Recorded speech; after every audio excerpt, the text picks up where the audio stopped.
Ouais, je pense que pour eux, je m'investissais pas assez, quoi. Ok. À ton avis, qu'est-ce qui fait la différence pour passer en dessous des 50 Français? Mais si les arbitres l'ont pas vu, Adrien sait qu'elle a touché, moi je le sais également, donc ouais, je pouvais même pas penser à tricher à ce moment. Tête de série 14, c'est rarement arrivé d'être entre guillemets aussi mal classé et d'être champion derrière. Ouais, 2016, c'est sûr que c'était ma meilleure année, que ce soit au niveau national ou international. Malheureusement, t'es pas qualifié aux Jeux Olympiques derrière.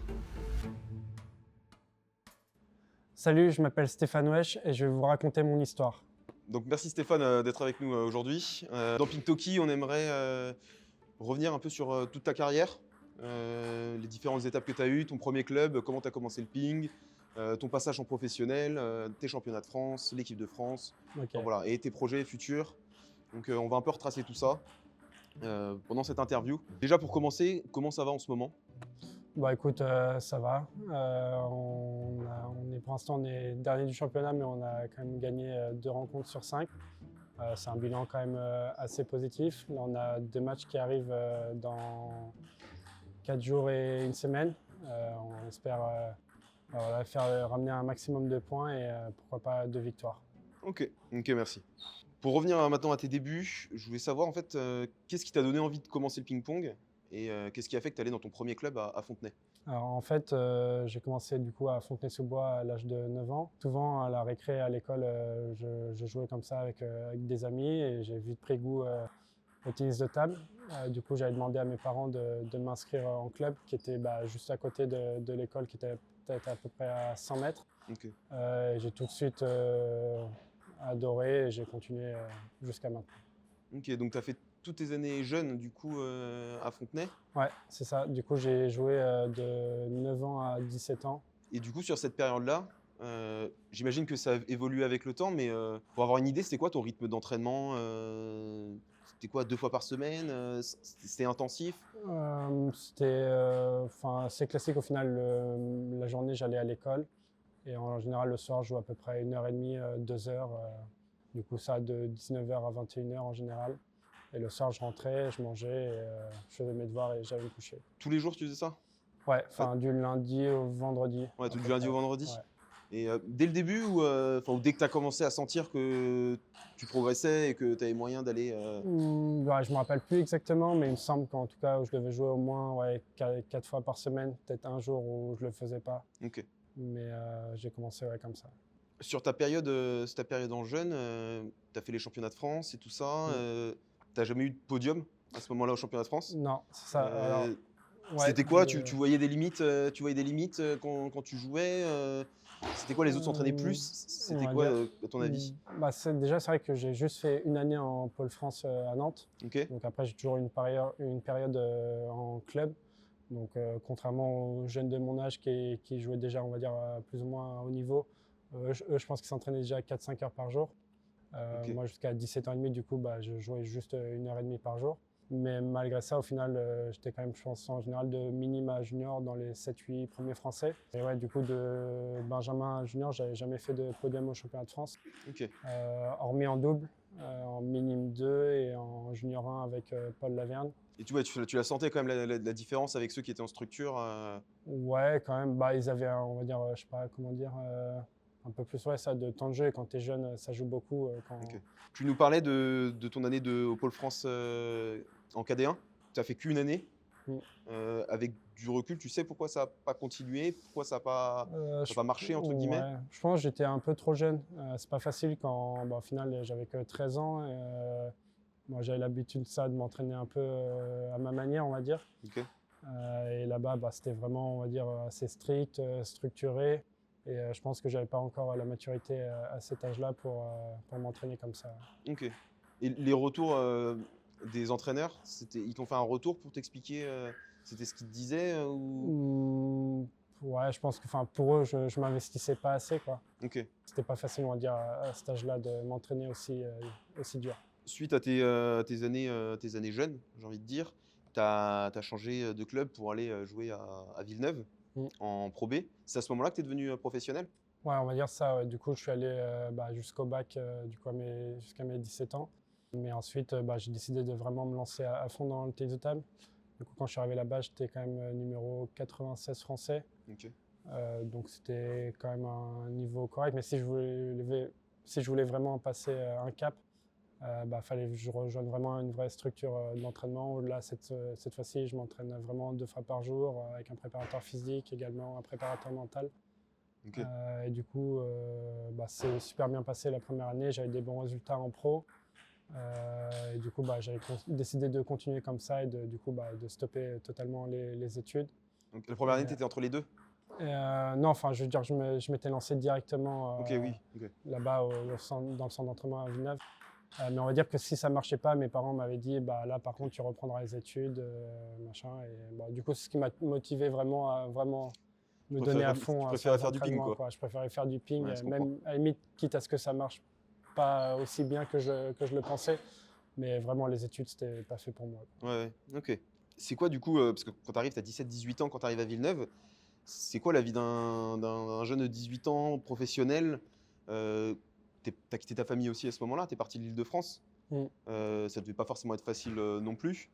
Mais au niveau de la structure, tu étais encadré de quelle manière, je veux dire, par le club? Ouais, on va dire qu'il faut un petit temps d'adaptation au début. Mais au final, j'étais tellement bien entouré. Enfin, j'étais avec un entraîneur, du coup, avec Julien Girard, avec qui ça s'est super bien passé dès le début. Mes partenaires d'entraînement, du coup, il y avait Jérémy Petiot, Admire Durand-Speck, Lucian Philimon qui venait aussi. Souvent, on était un bon groupe d'entraînement. C'est super bien passé avec tout le monde, avec le président Marc David aussi, qui m'avait vraiment bien intégré dans le club. Au final, tout s'est bien passé du Et début à la fin. par exemple, au niveau d'un point de vue financier ou d'un point de vue du logement, c'était comment? Tu vivais tout seul On était plusieurs, alors je ne me rappelle plus exactement. Je sais que j'étais avec Nolwenn Brosson aussi à l'époque. Et il y avait aussi, j'étais avec Paul Laverne. Plusieurs joueurs, vous étiez Ouais, regroupés dans en un gros, logement? on avait un logement que le club nous donnait. Et, Ils vous mettaient à disposition ouais, un qui nous mettait logement à pour que vous puissiez. disposition. Et Ok, voilà. ok, Et on je payait vois. juste les charges et un petit loyer. Ok. Comme ça. Et justement, financièrement, c'était pas trop difficile ou t'étais juste focus sur le Bah, ping et en fait. ouais, c'était ça le plus important, c'était vraiment de progresser. Et puis au final, ça se passe bien au fur et à mesure où tu passes des caps et ça suit quoi. Après. Et du coup, oui, tu disais que tu t'entraînais plus quand tu arrives à Villeneuve, 2 fois par jour, tu avais un préparateur physique. euh, et l'arrivée du coup aussi avec Julien Girard, ton entraîneur sur cette période-là. Tu sens il a réussi à te faire progresser sur quelque chose en particulier? On va dire que c'était plus un tout. Il a compris ma manière de fonctionner, comment j'étais, que ce soit au panier de balle ou dans les exercices. Il a vraiment compris mon style de jeu. Que voilà, c'était pas forcément que de l'entraînement vraiment intensif. Il fallait aussi le plaisir du jeu, quoi, que ce soit en défense, en balle haute. Et c'est ça qui m'avait vraiment fait du bien. Et ça, il m'avait vraiment tout de suite compris dès le début, quoi. Ouais. Oui, ça a dû être bien différent d'être au Pôle France par exemple, où Ouais, où c'est un peu, enfin, tout c'est le plus monde, cadré, quoi, tout le monde fait la même ouais, chose. je pense, ouais. Alors que toi, avec ton jeu qui est plus singulier, Mm. t'avais besoin de quelque chose de plus Ouais, adapté à ton jeu, quoi. ouais, c'est ça. Ok. Je me demandais, tout le monde s'entraîne beaucoup en fait. Tous les joueurs en dessous des 100 français, 150 français, ils s'entraînent beaucoup.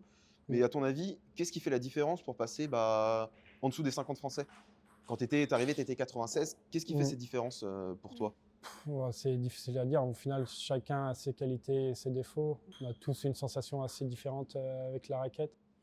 Mais dans tous les cas, le seul truc qui fait que ça marche, c'est vraiment beaucoup d'entraînement. Surtout quand tu es jeune, je pense quand tu as entre 15 et 20 ans, c'est vraiment là où je pense qu'il faut se donner à fond. Et après, on garde plutôt des acquis à l'heure actuelle, en tout cas, c'est ça pour moi. Ok. En étant du coup à Fontenay, pardon, à Villeneuve, du coup, tu étais avec Julien Girard, tu as fait les championnats de France senior. Et je voudrais revenir, j'ai vu qu'en 2013, tu avais fait 8e de finale. Mm. Et en 2014, avant ce championnat de France, je voulais savoir, tu étais dans quel état d'esprit déjà, Mm. avant de commencer cette compète? Euh, Tu croyais au fait de gagner? Ou c'était un rêve? Non, C'était quoi? non, en vrai, j'y pensais même pas. Je m'étais toujours dit, voilà, mon objectif serait un jour de faire podium au championnat de France. Je partais tête de série numéro 14, donc j'étais vraiment assez loin. Juste pour te couper, je crois que c'est le classement d'un champion de France le plus bas. Ouais. Je pense, Tête de série 14, c'est rarement arrivé d'être entre ouais, guillemets aussi mal classé et d'être champion derrière. je pense qu'il y avait Tristan Fleur aussi qui devait être assez loin quand il a gagné en Quand il a 2012, gagné en 2012. tête de série 11 ou 12, Ok, je ne sais plus exactement. ok. Mais ouais, sûrement que C'était un des classements les plus loin au départ pour arriver au bout. Mais du coup, ouais, j'avais continué comme ça, match après match. Je me prenais pas la tête et au final, tout s'est bien passé. J'avais eu un match déjà assez difficile au premier tour sur Joe Seyfried. J'avais gagné 4-2. Après, j'avais joué du coup Abdelkader Salifou. Mais c'était un style Vice-champion de France en titre en ouais, plus de ça. qui était vice-champion de France à ce moment-là. Ouais. Mais ça a toujours été un style de jeu que j'ai bien aimé. Donc sur lui, je savais que j'avais quand même mes chances si je faisais un bon match. Ok. Derrière, du coup, Adrien Matenet. Justement, avant la demi-finale, parce que la demi-finale, c'est le dernier jour, c'est Ouais, les c'est demi-finales le et finales. dimanche, ouais. Donc, quand le samedi soir, tu arrives, tu sais que tu vas faire podium. Donc, déjà, Ouais, déjà, super déjà content. ton objectif, il est déjà atteint. C'est dingue. Tu te dis quoi? Bon, maintenant, je suis là, faut que j'aille les manger et que Ouais, j'aille au bout, quoi. ça donne une motivation supplémentaire. Après, je savais que ça allait être difficile. J'avais joué contre Simon Gauzy, qui était champion de France en titre. Et au final, match super accroché du début à la fin. Je crois qu'on a été quasiment à 11-9 à chaque set. J'avais sauvé 2 balles de match et au final, ça avait bien tourné en ma faveur. Et ouais, une sensation vraiment incroyable à ce moment-là. Ouais, c'est parce que il y a eu des points de fou sur ce match-là. Même un point de fou que tu perds à 9-9 à la Ouais, belle. 9-9 Tu à la perds le belle, point on de fait fou à encore 9-9, un rallye où, un rallye de des fou. défenses, balle haute et ça repart. Ouais, Machin. ouais. Simon, il s'élève même là-dessus. Ouais, bon, je sais pas, il s'élève pas vraiment, mais ouais, il est Ouais, vraiment parce que c'est un euphorique à point de ce fou, tu vois, moment-là. en mode dans l'euphorie, quoi, dans l'euphorie. Ouais. Et parce que même, tu peux penser qu'il prend l'ascendant à ce moment-là, même dans le truc. C'est ça qui est beau aussi dans le ping, c'est que tu as réussi à retourner le truc et gagner le match derrière, quoi. Ouais, au final, ouais. Après, 3 points qui au final ont été assez rapides, ouais, avec des petites fautes directes. Mais vraiment, ouais, moment incroyable à ce moment-là. Et du coup, avant la finale, tu joues Christophe Legout, triple champion de France, Mm. invaincu en finale. Je vois que tu es bien renseigné. Hein. On a les mêmes infos. Bon, ça va, je suis rassuré. Mais Christophe Legout, quoi. C'est quand même Ouais. comme une légende du ping français. Ça peut mettre aussi une certaine pression, mais au final, ce match-là, tu Ouais, l'abordes de la bonne manière, quoi. je savais que j'allais vraiment tout donner. Je m'étais dit ce sera peut-être ma première et dernière finale au championnat de France. Parce que voilà, à ce moment-là, c'était vraiment inespéré et je ne m'attendais pas à reproduire ça les années d'après. Mais du coup, un peu tendu aussi. Et puis en plus, c'était un style de jeu assez particulier. Maintenant, on n'en voit plus trop des joueurs qui jouent comme ça. Mais au final, c'est encore un match vraiment très accroché. Je crois 12-10 au dernier, au 6e set. Et ouais, moment incroyable au moment où je gagne la balle de match. Je cours direct vers le bras de mon coach. Vers le coach, ouais, il y avait les images, elles sont sympas. Mais ouais, tu ressens quoi à ce moment-là? Tu penses au parcours ou tu penses au fait d'être venu à Villeneuve? Tu repenses à quand tu as commencé à tes débuts? Tu penses à quoi en fait à ce moment-là où c'est trop. Ou non, à ce moment-là, tu penses à rien, juste tu cours, tu as juste envie, c'est de célébrer, tu crois même pas, quoi. Enfin, Ouais. je partais tellement loin au début de cette compétition que je pouvais à aucun moment m'attendre à remporter la compétition. D'ailleurs, je pense qu'au final, c'est peut-être même jamais arrivé qu'un joueur avant, qui avait jamais fait podium en jeune, gagne directement en senior. Oui, que ton premier podium ce soit un titre en Ouais, que ce senior soit en un plus de titre en ça. senior. Je pense que C'est là que tous c'est les fou. joueurs avant, que ce soit Simon Gauzy, Tristan Flore, même les années Secrétin ou Gatien, tout le monde avait déjà fait des podiums en jeune. Ah oui, peut-être Sébastien Jauvert, j'ai pas vérifié, mais j'imagine qu'en jeune, il avait quand même dû faire podium. Ok. Et ce premier titre, il a changé quelque chose pour toi? Quand même, déjà, ouais, un peu plus, on va dire, je sais pas, de reconnaissance, visibilité et tout. Du coup, ça m'avait qualifié directement pour les championnats du monde avec l'équipe de France à Tokyo. Et puis voilà, du coup, ouais, j'étais monté assez vite au classement. Je Niveau pense que j'étais classement, ouais, dans les ça a 6-7 décollé. premiers après.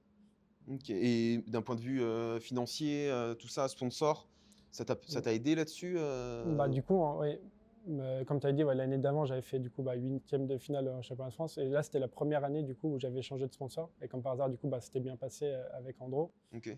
Et du coup, financièrement, fallait être dans le top 100 mondial. Donc au tout début, j'avais pas d'argent avec le sponsor. Mais au fur et à mesure, du coup, j'avais augmenté aussi les compétitions internationales. Et du coup, j'avais intégré le top 100 mondial assez rapidement aussi. Ok.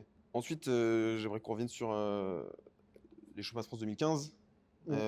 Déjà savoir Est-ce que tu avais la pression avant d'arriver à cette compète parce que tu es le champion de France en titre, Ouais, qui était. Enfin, tu n'étais pas vraiment un favori non plus, c'était difficile à dire que tu étais favori, ouais, bah là, mais en même cette temps, tu étais champion de fois-ci, France en titre. ouais, du coup, cette fois-ci, je partais tête de série numéro 9, il me semble. Ok.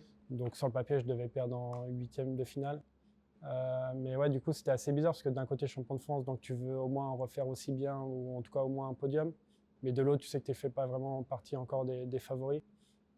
Donc pareil, bah, tu abordes match après match. Mais c'est vrai que là, j'avais vraiment ressenti une pression supplémentaire comparé à l'année d'avant. Du coup, j'avais joué Dorian-Nicole. Dorian Et en Nicole, ouais. plus, bah, je suis mené 2,85 € d'entrée au premier tour. Là, je me dis, waouh, Ouais, tu gagnes 14-12 le difficile. troisième. Tu gagnes 14-12 le Ouais, troisième. du coup, j'arrive à revenir à 2-1, machin. Et au final, j'arrive à tirer le match, il me semble 4-2, ouais. Et, J'ai 4-3 même. sur 4-3 sur ce Dorian, match-là. 4-3. Ah J'ai même ouais, ouais, non, 4-3, il te c'est vrai, reprend un ouais. 7 Je après. dois mener 3-2 Tu mènes 3-2, et il revient à revenir à 3-3. 3-3. Ouais, C'est c'est ça. ce que j'avais vu. Mais du coup, ouais, en plus sur ce match-là, du coup, je m'étais fait mal. Je m'étais mis tellement une pression incroyable avant le match. En plus, c'est un joueur aussi assez particulier qui aime bien faire le show, qui peut jouer très très bien sur un match. Et du coup, bah, je m'étais fait un peu mal à la cuisse, je m'étais fait une petite contracture. Mais bon, j'avais l'habitude sur les matchs, on va dire, un peu à rallonge sur cette époque-là, à avoir des douleurs un peu au niveau de la cuisse, mais Ok. j'ai fait avec. Et cette victoire derrière, elle t'a quand même lancé. Je Mm. rappelle, victoire 4-1 contre Quentin Robideau en huitième de finale. Mm. Victoire 4-2 contre Salifou que tu rejoues et que Ouais. tu regagnes. Mm. En demi-finale, Thomas Le Breton que tu gagnes 4-2. Bah, lui aussi, ouais, c'est improbable. Lui Qui aussi, aura c'était. fini Lui 2 fois aussi. demi-finale au championnat de France en partant. Bah, déjà, en tout cas, une fois, je sais, il n'était pas de tête de série. Ouais. Et l'autre fois, peut-être qu'il était encore en Mais 2013 à ce moment-là. je crois même qu'en 2015, il n'est pas tête de En série, qu'il fait les 2015 poules. encore, il est pas. Je crois qu'il fait les poules. Ah, il doit battre Brice Olivier, Michel Martinez. Mais ouais. Mm. Et du coup, pour arriver face à Adrien Matenet, Mm. numéro 2 français à ce moment-là, Ouais. que tu avais joué en quart de finale l'année d'avant.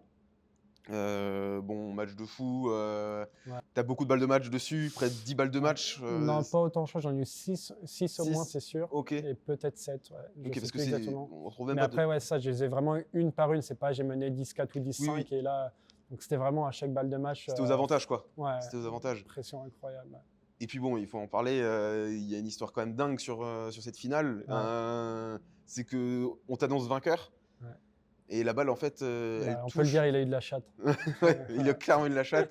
Mais il a eu de la chatte aussi que tu sois fair play là-dessus. Ouais, mais en fait, sur le moment, j'ai pas vraiment réfléchi, mais si je veux dire, j'avais vu qu'elle touchait pas, j'aurais été super heureux, ça serait vu.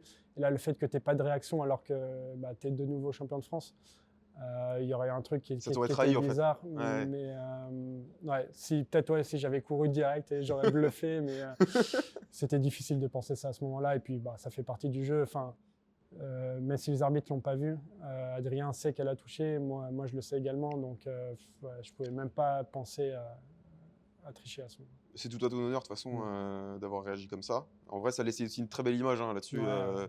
Là-dessus. Parce que dans l'autre sens, ça aurait pu entacher ou quoi. Là, au contraire, Ouais, ça a été une très très belle image. Et puis, je pense que ça a dû te donner une motivation aussi supplémentaire pour l'année suivante. Ouais, bon, à ce moment-là, tu penses pas vraiment à ça, tu es juste vraiment dégoûté, il te faut vraiment pas mal de temps avant de t'en remettre. Ouais. Mais bon, ça fait partie du sport, tu as des moments vraiment euphoriques, incroyables, et des moments où vraiment tu es triste, déçu et tout, mais bon, c'est comme ça. Du coup, pour continuer, l'année suivante, championnat de France 2016, tu arrives toujours tête de série, tu fais quand même partie des favoris. Peut-être Cette fois-ci, mieux classé ouais. que 9, je pense. Ah oui, non, j'ai inversé du coup. Ouais. Je pense que du coup, c'est en 2015 où je crois que je dois partir dans les 8 et c'est en 2016 Tu pars 9. où je pars 9. Ouais, Ok. il me semble. Ok.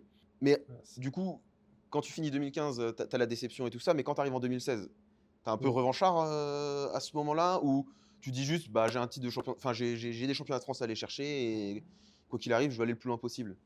Ouais, bah non, bah, c'est d'essayer de à nouveau refaire podium et voir de gagner. Surtout qu'à ce moment-là, ouais, il manquait du coup Simon Gauzy et Emmanuel Le Besson, Oui.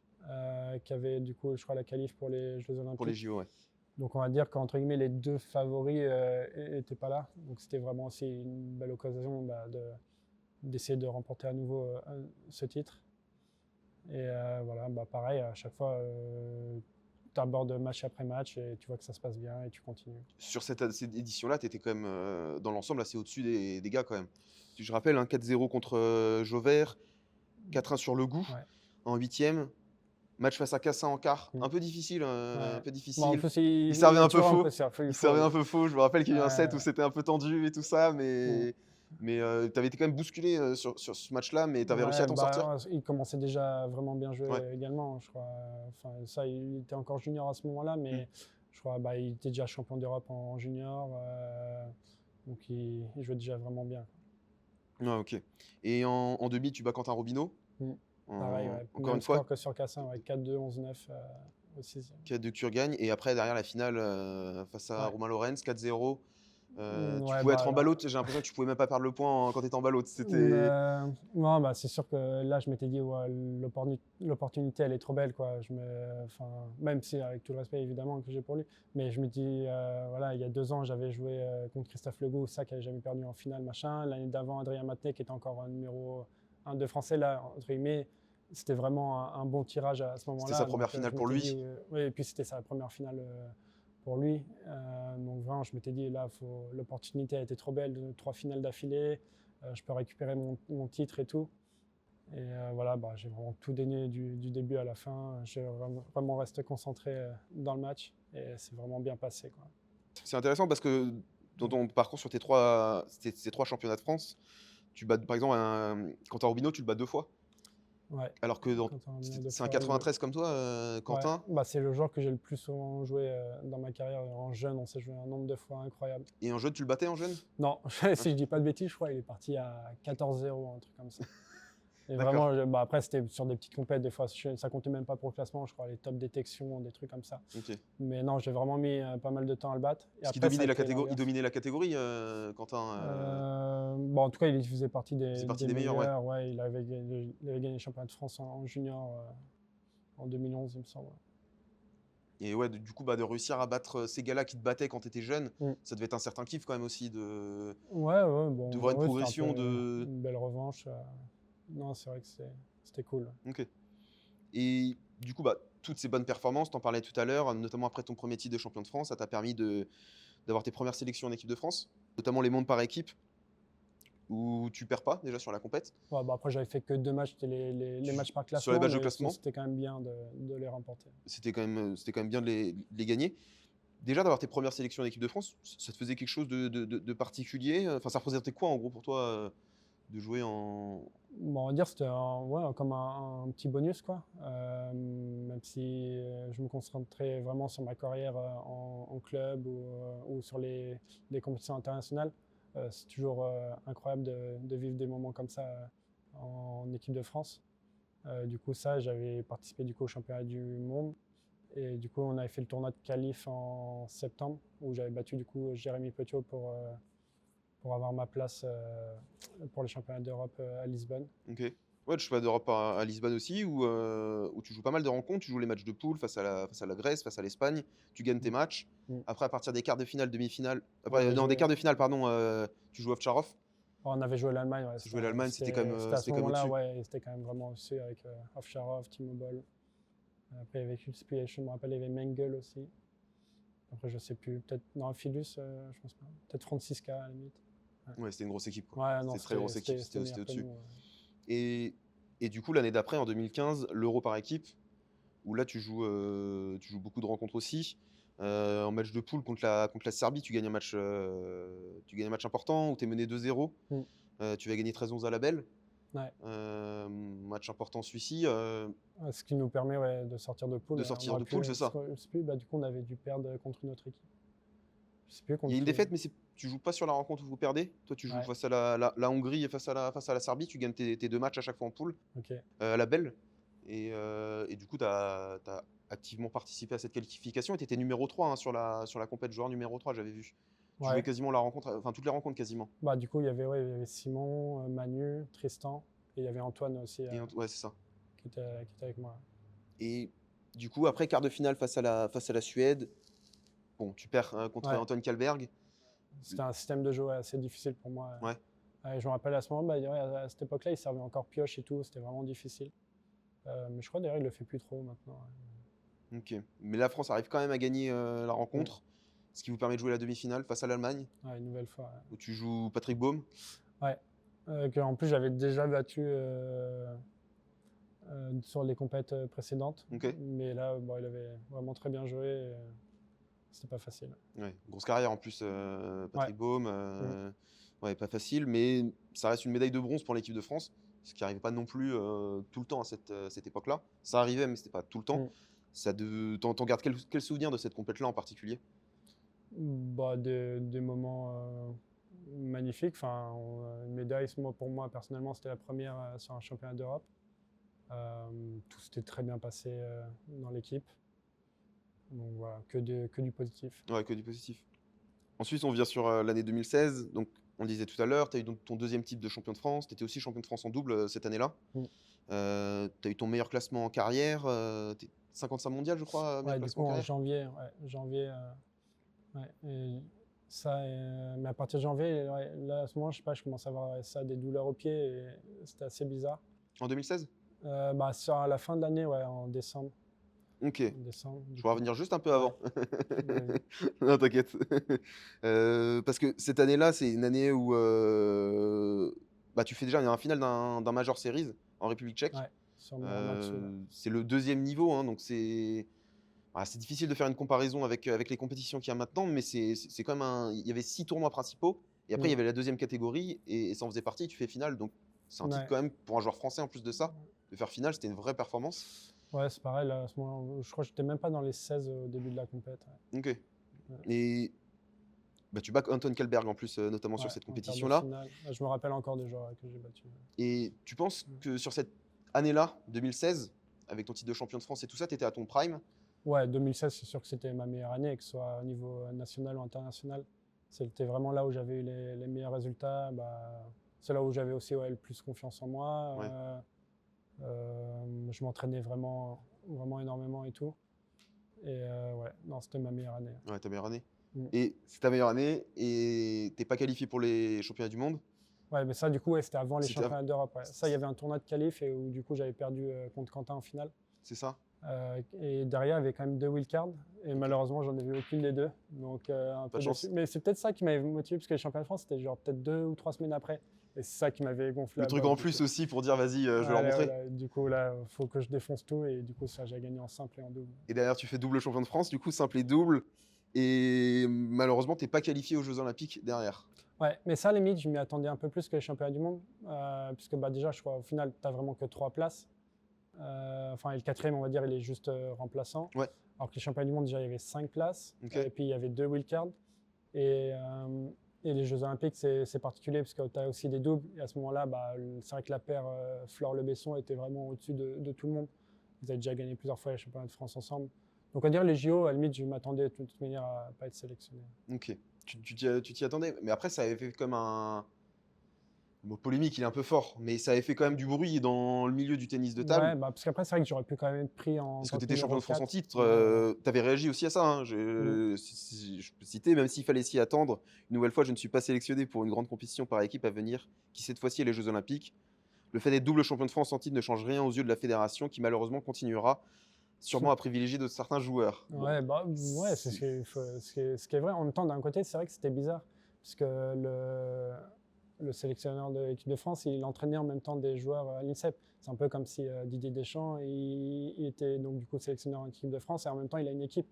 Enfin, c'est vrai que Il c'était est pas coach du logique. PSG, Ouais, il voilà. prend tous les joueurs du PSG, Donc, par exemple. en final, je dirais même que c'est normal à sa place de faire ça. Si je pense que Julien Girard était entraîneur en équipe de France à ce moment-là, bah, il n'aurait pas hésité à me prendre non plus. Donc c'est plus ça, il y avait plutôt une incohérence là-dedans, je pense. Ok. Je me rappelle aussi que ton président, Marc David, déclarait que c'était une injustice. Il y avait une pétition même qui avait été sur les Ouais, réseaux. ça avait fait pas mal de bruit. Ça avait fait du bruit quand même, Mm. parce que ouais, hein, c'était un champion de France en fait qui n'est pas sélectionné. Donc c'était un peu fou, quoi. C'était un peu fou sur cette période. Mais comme tu t'y attendais, tu l'as pas trop mal vécu, ça a été ce. Ouais, non, au final, vu que je m'y attendais, ça allait, quoi. Mais c'est plus, ouais, il y avait de nouveau les championnats d'Europe par équipe à la fin de l'année. Et ce qui m'avait dérangé, c'était plus là que je devais encore repasser par un tournoi de qualification Alors que il y avait déjà 3 joueurs qui étaient sélectionnés d'office et je m'étais dit, bah, pourquoi je le suis pas à ce moment-là, quoi. Et tournoi de qualification que tu fais, mais qui Ouais, t'a saoulé, au ouais, final, c'était. en fait, j'ai senti que j'allais même pas réussir à jouer, quoi. Ouais, Psychologiquement, j'étais pas dedans. Du coup, j'ai fait un match et j'avais arrêté, ça n'a aucun sens. c'était. Ouais, c'est là où du coup tu te dis, bah, des décisions qui peuvent être prises et un manque de communication Mm. aussi peuvent impacter un joueur. Ouais, c'est ça qui m'avait Tu fait étais un jeune peu en plus mal. à ce moment-là. T'avais quoi, Ouais, bon, 2016, j'avais t'avais 22, 23 ans, ouais. 22-23 ans. Ouais, j'allais avoir 23. Ouais. Donc Mm. c'est pas facile à gérer à ce moment-là. Non, bah, c'est sûr, ouais, ça avait fait un peu de mal, ça m'avait fait un peu cogiter et tout, quoi. Mais bon, après, c'est vrai que j'aurais quand même dû essayer de m'arracher, prouver une nouvelle fois que j'avais ma place et essayer d'aller chercher la qualification. Mais bon, c'était pas facile de penser comme ça à ce moment. Je comprends. En 2017, tu as eu une blessure. Ouais, en fait, c'est bizarre parce que c'est pas vraiment une blessure où j'étais vraiment blessé, c'était plus une gêne à l'intérieur de mes chaussures où je comprenais pas vraiment. J'avais vraiment un orteil qui me faisait mal, du coup je prenais des chaussures plus grandes, mais l'autre pied, du coup, je flottais dedans et tout. Du coup, après, je mettais plusieurs paires de chaussettes. Enfin, j'arrivais pas à m'en sortir et tout. Et je pense que j'aurais juste dû faire une petite opération. Au final, ils ont touché un autre truc. Et après, bah, j'ai jamais réussi à retrouver la mobilité que j'avais. Et surtout avec mon style de jeu qui demande pas mal de physique, d'endurance et tout, bah, j'ai vraiment jamais réussi à retrouver mon niveau. Mais bon, au final, on fait Parce que avec. tu as été arrêté longtemps sur cette période-là. Bah, du coup, j'avais été opéré l'été. Ok, euh, et je m'étais arrêté 2 mois entièrement. ok. Après, du coup, la rééducation et tout. C'était plus une gêne que j'avais plutôt qu'une blessure. Ok, et ouais, au niveau de la reprise, du coup, bah, en fait, tu avais toujours cette gêne même après. Ouais, bah après, c'était plus au niveau de la mobilité. Même à l'heure actuelle, même 8 ans après, au final, j'ai toujours mal sur les cicatrices. Ok. Et du coup, je joue avec 2 paires de chaussettes pour atténuer les douleurs et tout. Tu as senti à ce moment-là que. Bah, en gros, que tu retrouverais pas ton meilleur niveau. Tu as senti ça Mm. et tu l'as vécu comment? Ça pouvait être dur à ce moment-là, non? Ouais, bon, c'est sûr que c'est difficile de se dire que tu le sens que tu ne retrouveras plus jamais ton niveau. En plus, tu le gardes un peu pour toi intérieurement. Du coup, ouais, c'est vraiment difficile mentalement. Mais bon, c'est juste, faut l'accepter et essayer de trouver des solutions pour essayer de jouer du mieux que tu peux, quoi. Ok. En 2019, après 8 années à Villeneuve, tu changes de club et t'intègres Caen, ton Mm. club actuel. Tu restes d'ailleurs très longtemps dans tes clubs à chaque fois. Ouais, j'ai toujours C'est été fidèle dans ma ouais, vie, hein. c'est top. Et c'est rare aussi sur un joueur pro en plus de ça. C'est Ouais. plutôt rare en vrai dans le ping, donc franchement c'est top. À partir de ce moment-là, parce qu'avant ça tu avais Julien Girard qui te suivait, à partir du moment où tu étais à Caen, tu n'avais plus de coach. T'avais plus de coach ou tu en avais quand même toujours un qui te suivait? Du coup, après, quand j'avais quitté Villeneuve, j'étais remonté sur Paris du coup, en 2019. Ok. Au début, j'étais chez mes parents le temps de trouver un logement. Ensuite, du coup, je suis allé habiter à Levallois. Mhm. Au tout début, je m'entraînais à Boulogne en centre d'entraînement, puisque à ce moment-là, je crois du coup, ils avaient toujours une équipe de pros avec Benjamin Capello, Paul Laverne et Mathieu de Saint-Yan. Puis au final, après, il y a pas mal de joueurs qui sont partis également là-bas, donc je me suis dit, autant aller m'entraîner dans ma ville à Levallois. Surtout que il y avait Mathieu qui était, du coup, était parti de Boulogne pour aller s'entraîner à Levallois, Paul Laverne également. Donc du coup, c'était vraiment à côté de chez moi, à même pas 10 minutes. C'était plus simple comme ça. Ok. Mais du coup, pas de coach. T'avais ta. Et aussi, il y a l'ENAI qui est là-bas tous les jours, qui nous suit, on va dire, un peu de loin. Enfin, je veux dire, il est toujours présent avec nous, il peut nous faire du panier Ok. si on lui demande et tout. Et voilà, mais on va dire plus un entraîneur comme j'avais à Villeneuve qui nous fait vraiment, qui nous suit vraiment, que ce soit même en dehors du tennis de table, ça non, j'ai Ouais. plus. Toutes ces années-là, elles ont suivi et en 2023, tu as eu une deuxième opération. Ouais, c'était ça, parce que j'essayais de trouver vraiment une solution. Au final, c'est quand même un peu mieux depuis, mais on va dire que ça change pas le fond du problème où c'est vraiment, j'arrive pas à vraiment appuyer dans le sol, hein, vraiment ancré et avoir les mêmes déplacements qu'à l'époque. Et puis aussi, je vieillis.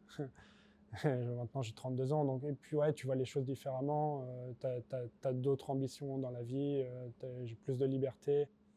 Voilà, je pense également maintenant à voyager dès que je peux. Donc, je suis toujours investi dans mon tennis de table, mais je le vois différemment Ouais. qu'avant. Oui. Et sur cette période-là, que ce soit au championnat de France ou quoi, notamment avec ta gêne que tu pouvais avoir, tu avais moins de résultats Mm. au championnat de France. Et puis, faut aussi avouer que les championnats de France, maintenant, sur les dernières années, sont quand même c'est beaucoup plus monstrueux. relevés Oui, qu'à l'époque. oui, c'est Même vrai. sans parler des frères Lebrun, enfin, il y a d'autres jeunes qui arrivent. Ça, je veux dire, le niveau a toujours été assez homogène, mais là, maintenant, je pense que ouais, ça, même je sais pas, ouais, Lilian Bardet, enfin, plein de joueurs arrivent sur le circuit. D'aller vraiment au bout des compétitions au championnat de France, c'est vraiment très difficile. Oui, c'est difficile. Justement, sur le circuit international, tu es monté jusqu'à la 55e place mondiale. Tu penses que tu aurais pu aller plus haut si tu n'avais pas eu notamment ta blessure ou... Ouais, quand même un petit peu. Après, j'ai quand même conscience que j'aurais jamais pu être top 10 mondial avec ces systèmes de jeu. Ouais, Mais en tout cas, au moins accrocher la 30-40e place mondiale, ça c'est possible, parce qu'au final, j'avais quand même battu pas mal de joueurs qui étaient 30e mondial, que ce soit Patrick Baum, Federer, la Polonia, Kalberg, enfin plein de joueurs qui avaient à peu près ce classement-là. Donc, Freitas même. Freitas, ouais, qui était même 12 mondial, je crois, quand je l'avais battu.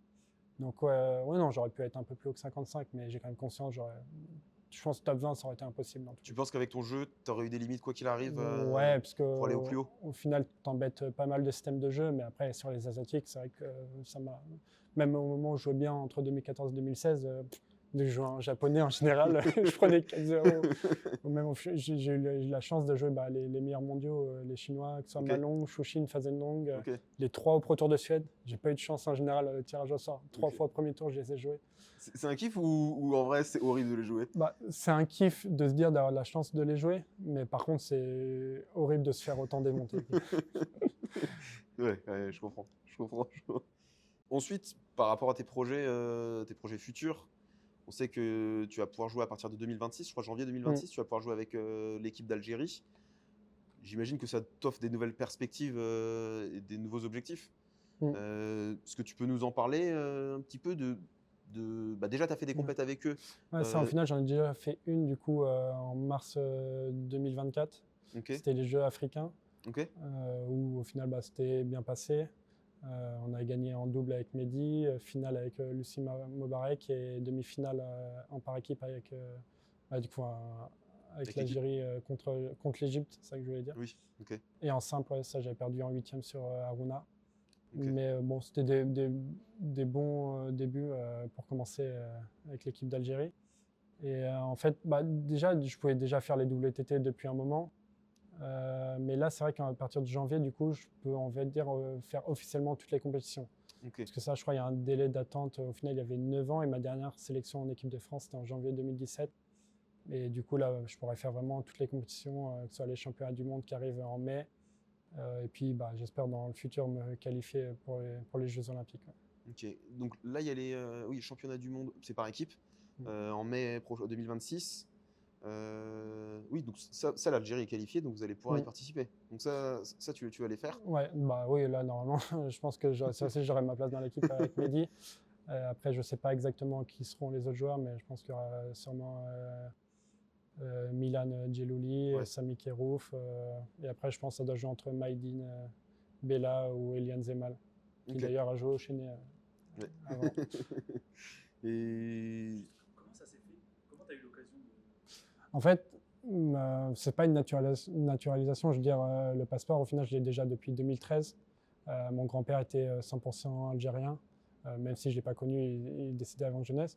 Mais je veux dire, j'ai toujours eu le passeport, enfin, ça fait maintenant 12 ans que je l'ai. Et ça s'est fait comme ça. Et même à l'époque, au final, je discutais déjà avec eux. C'était prévu même que je commence certaines compétitions avec eux, mais au final, j'avais tellement, on va dire, je sais pas comment dire, percé en France que j'étais resté pour jouer avec l'équipe de France. Je sais plus exactement. Je crois que j'ai dû en parler avec mon coach. On a dit, on a discuté ensemble, savoir les points positifs et négatifs. Et à ce moment-là, je m'étais dit que ce serait bien de faire une carrière entre guillemets où tu as ta place de titulaire en équipe nationale. Et c'était comme ça. Et je pense que je devais commencer au final. C'est pour ça que j'avais fait le passeport. Mais au final, j'avais continué comme ça et j'avais mis de côté. Donc du coup, c'est principalement pour les compétitions internationales type championnat du monde, qualification et Jeux olympiques Mm. que tu veux participer ou les WTT, tu as envie de faire des sorties tu Le disais que tu truc, avais envie de c'est que voyager notamment, donc ça peut être ouais. aussi une opportunité. Bon, quand je disais voyager, c'était plus des vacances. Mais Ok. bon, pour le ping, ça ne me dérange pas non plus. En fait, c'est juste qu'après, ouais, les compétitions, ça coûte tellement cher. Donc, je crois à l'époque, les Pro Tours, on arrivait à s'en sortir pour 600, 700 euros. Maintenant, j'ai l'impression, je crois, ça coûte au moins 1000 euros minimum. Et en plus, tu peux perdre direct au premier tour. Donc, on va dire, c'est plus, si je suis aidé financièrement avec l'Algérie, une dotation, je ne sais pas exactement. J'en referai. Si après eux ils souhaitent juste que je sois là pour les grosses compétitions, je serai là également. À dire c'est une belle opportunité pour moi à l'heure actuelle, que ce soit pour moi ou pour l'équipe d'Algérie, je pense. Ok. Ok. Du coup, j'imagine que tu as pour objectif de réussir à te qualifier pour les Jeux Olympiques de Los Angeles en 2028. C'est quoi les étapes qui sont à venir pour pouvoir te qualifier et qu'est-ce que tu as envie de mettre en place pour ça? Ouais, au final, ouais, c'est vrai que comme c'est le début avec l'Algérie, je ne sais pas exactement comment ça se passe. Je sais qu'il y aura une compétition de qualif du coup africaine, ou alors sinon d'être directement qualifié par le classement mondial. Après, je ferai tout ce qu'il faut pour me qualifier. Ce sera une période où je sais que je m'entraînerai à fond avec beaucoup de physique et tout. Mais au final, ouais, c'est dans assez longtemps encore, c'est dans 2 ans et demi. J'espère on verra à ce moment-là comment procéder pour essayer d'être le plus performant à ce moment-là. Ok. Actuellement, tu es dans quel rythme d'entraînement tu arrives à t'entraîner combien de fois par semaine On va dire en général, je m'entraîne 1h30, 2 heures par jour, que ce soit le matin ou l'après-midi, et le reste du temps, je fais du physique.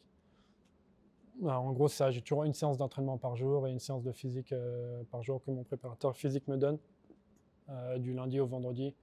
Donc, c'est sûr que moi, déjà, mes séances d'entraînement sont beaucoup plus courtes qu'à l'époque de Villeneuve.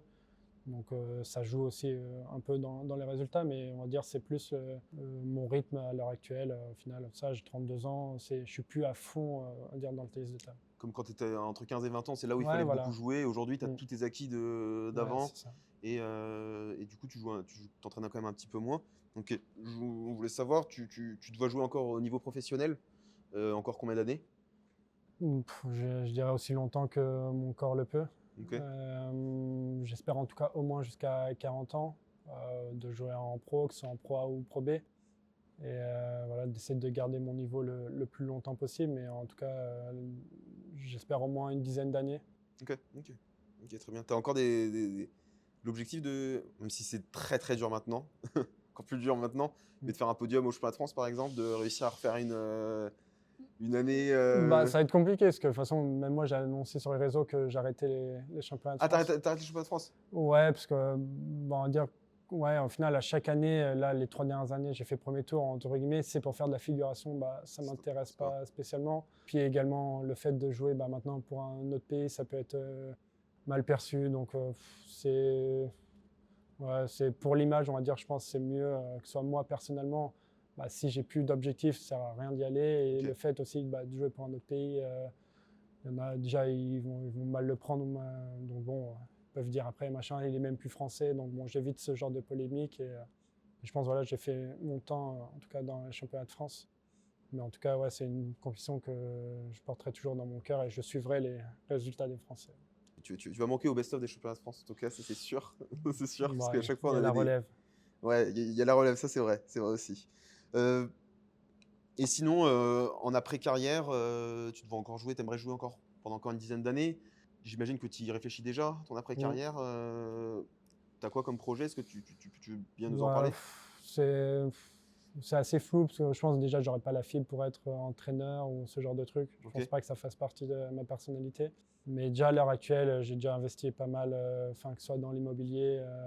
Je veux dire, j'ai ma maison à Villeneuve, mon appartement à Levallois.